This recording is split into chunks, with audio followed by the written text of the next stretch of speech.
there is a crime, there is a digital component to it. Whether it's high-level fraud, drug importation, murder, counter-terrorism, child exploitation and the like. My name is Paul Reedy. I'm the Manager of Digital Evidence for the District of Columbia Department of Forensic Science. I arrived at the Australian Federal Police about 3 or 4 weeks after the first bombs went off in Bali.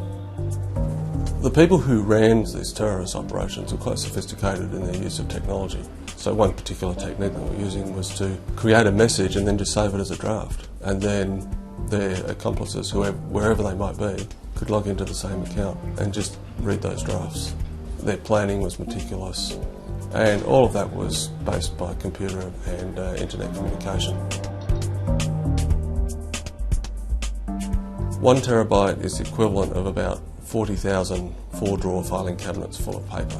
What we've got to do is quickly locate those filing cabinets that are of interest and zero in on those papers that are present and relevant to the case that we're after.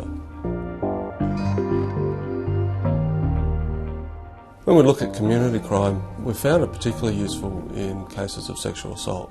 There was one particular case where a woman had been date raped and she woke up for a few moments in the course of being attacked, and she had vague recollections of what was happening to her, and she was able to recall those vague recollections. On their own, they didn't stand up, but as it turned out, her attacker was actually viewing pornography on his laptop and then reenacting what he was seeing. They corresponded to the times that she could remember, and so it made a fairly weak case that probably wouldn't have gone to court into quite a strong case, and he was found guilty.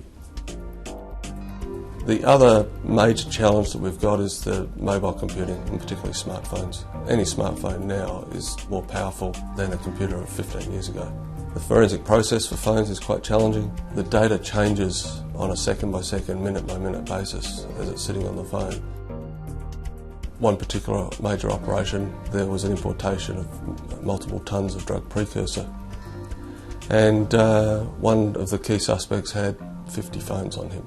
Trying to link all of those phones and understand the significance of all of those phones was the big challenge in that job from the electronic evidence point of view. The next immediate challenge we see is that Apple have now released their iPhone that takes a thumbprint biometric to open it. We don't know what the workaround is going to be for us, because if we can't open the phone, then we will have difficulty obtaining the data that's on it, and it might be very important data. But we'll find it.